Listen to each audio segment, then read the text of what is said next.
পারমাণবিক শক্তিধর দেশগুলোই চায় না আরেক দেশ একই শক্তি অর্জন করুক। সব শক্তি খাটিয়ে তারা বাধা দিতে চায়। ইরানের পারমাণবিক স্থাপনায় ইসরায়েল আর যুক্তরাষ্ট্রের হামলে পড়াই এমন আচরণের টাটকা উদাহরণ। দেশ দুটির পীড়াপিড়িই বলে দেয় পারমাণবিক শক্তিকে তারা কত ভয় পায়। এখন এর চেয়েও শক্তিশালী অস্ত্র তৈরি হলে তা কত ভয়ঙ্কর হবে।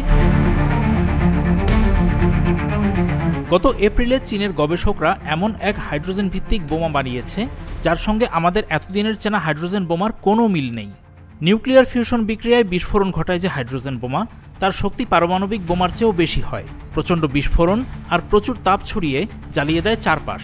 সোভিয়েত রাশিয়া একবার এমন বোমার পরীক্ষামূলক বিস্ফোরণ ঘটিয়েছিল, যা ইতিহাস হয়ে আছে। কিন্তু চীনের তৈরি বোমাটিতে কোনো নিউক্লিয়ার বিক্রিয়া লাগে না, অথচ বিস্ফোরণ আর ক্ষতির পরিমাণ নাকি হাইড্রোজেন বোমার চেয়েও বেশি।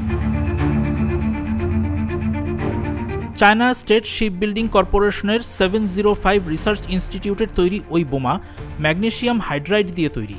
ভয়ঙ্কর ওই রাসায়নিক বাতাসে নিজে নিজে জ্বলে উঠতে পারে। তেজস্ক্রিয় বিক্রিয়া ছাড়াই এটি হাইড্রোজেন বোমার চেয়েও বড় বিস্ফোরণ ঘটায় আর কয়েকশো গুণ বেশি তাপশক্তি ছড়ায়।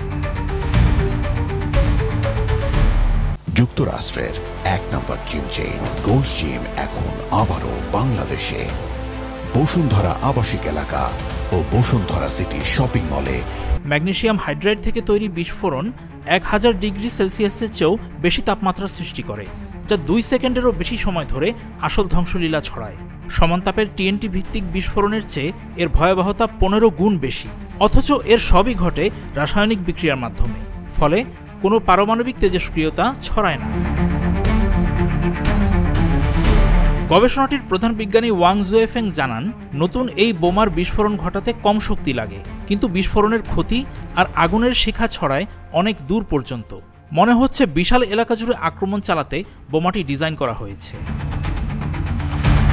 এত ভয়ঙ্কর অস্ত্র দিয়ে কি করবে চীন? পানির নিচে টর্পেডো যুদ্ধ বা চালকবিহীন ডুবোযান ব্যবহার করে যুদ্ধ করতে বোমাটি বেশ কাজে লাগবে বলা হচ্ছে। যে কোনো বাহিনী এমন অস্ত্র সহজেই মোতায়েন ও ব্যবহার করতে পারবে। নতুন এই বোমা যে লম্বা সময় ধরে তীব্র শক্তি ছড়ায়, তার প্রভাবে শত্রুপক্ষের লজিস্টিক হাব, রাডার বা পদাতিক সেনাবিন্যাস পুড়ে ধ্বংস হয়ে যায়। ভয়াবহ তাপে শক্ত ধাতু পর্যন্ত গলে যায়। ফলে সাগর যুদ্ধে শত্রুর জাহাজের কাঠামো গলিয়ে ফেলে তা ধ্বংস করা যায়। পারমাণবিক অস্ত্রের মতো ব্যাপক ধ্বংস ছাড়াই শত্রুর জ্বালানি ভাণ্ডার, যোগাযোগ ও সরবরাহের মতো গুরুত্বপূর্ণ অবকাঠামো অচল হয়ে যায়। এশিয়া প্যাসিফিক অঞ্চলে চীনকে কোণঠাসা করতে লাগাতার চেষ্টা চালাচ্ছে যুক্তরাষ্ট্র ও তার মিত্ররা। তাইওয়ান দ্বীপ নিয়েও জটিলতা ওই তৎপরতায় বাড়তি চাপ যোগ করেছে। এমন পরিস্থিতিতে চীনের এই নতুন হাইড্রোজেন বোমা হয়ে উঠতে পারে গেম চেঞ্জার।